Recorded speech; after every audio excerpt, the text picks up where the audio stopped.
Do you remember the story of the lady called Margaret Nduta Macharia, who was sentenced to death over there in Vietnam after being found with 2 kg of cocaine over there? In a rule of Vietnam, whenever any person has been found with 1 kg of cocaine, is going to be sentenced to death. That is their rule. That is how a Kenya lady was found over there and sentenced to death in Vietnam, which was supposed to happen on Monday, yesterday. But shock, the lady wasn't sentenced to death. This is after the former president of the Republic of Kenya, who is Uhuru Kenyatta, made a call to the president of Vietnam, and they agreed that they are going to look at the matter within 6 months. After 6 months, they are going to come with a solution because they felt that justice wasn't be done.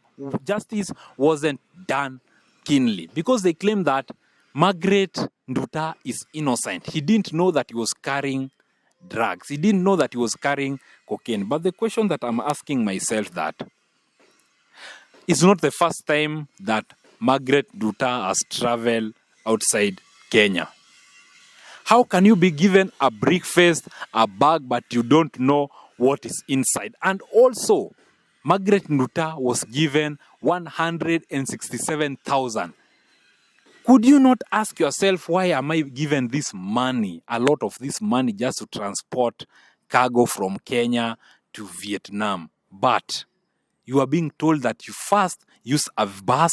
She used a bus from here to Ethiopia. After Ethiopia, aliweza kuboard an aeroplane to Qatar. After Qatar, that is where at the airport of Vietnam, he was arrested and found with 2 kilograms of cocaine and sentenced to death. He was arrested on 3rd July 2023. After that long, did the family even alert Kenyans kuambia that Kenyans, there is my family daughter, there is my daughter who has been arrested in Vietnam? Why the last minute?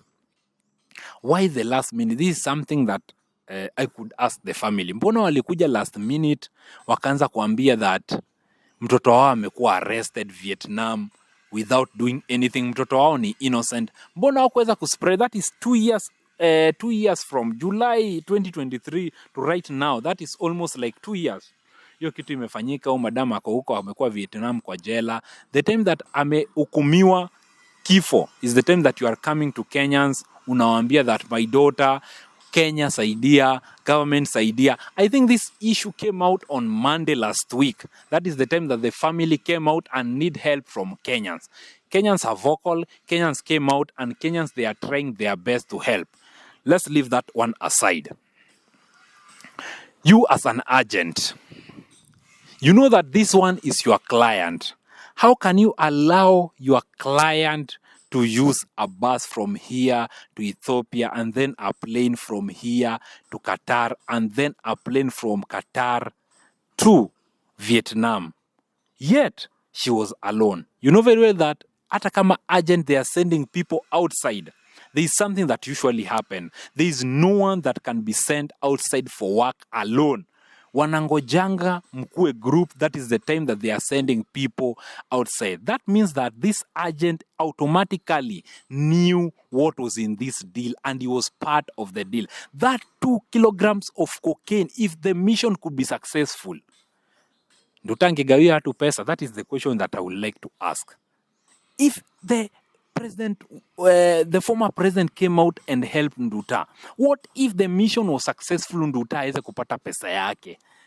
Watu wangeweza kupata hiyo pesa? How could it happen? Nini ingeweza kufanyika? Right now yenye ameshikwa ndiye anakuja wa Kenya aweze kumsaidia. Leave that one aside. If Nduta is guilty, there are so many people that are in committee. There are so many people that are in Australia wenye wameweza kupatikana na bangi. Right now in the whole world, you know very well that cocaine is illegal. World mzima, it is illegal. Any country that you are being found with cocaine, unashikwa, unahukumiwa kifo, unafungwa maisha. Nduta amepatikana na cocaine. Unaona, I cannot claim that ni guilty ama ni innocent. That one we don't know. But in circumstances yenye amepatikana yeye ni guilty, Kuna wenye wako Kamiti, wako in Australia wamepatikana na bangi, but in some countries bangi is not illegal in some countries, but here in Kenya bang is highly illegal, and cocaine, it is illegal in the whole world. That is what I would like to ask myself. Let's always be careful. Anytime that an agent comes and wants to talk with you, let's always be careful with whatever that you are doing. Don't trust someone easily. This is the time that it has served a lesson to everyone that takes life to be very simple. Kuna watu wenye wanatumia shortcut. There is no shortcut in life.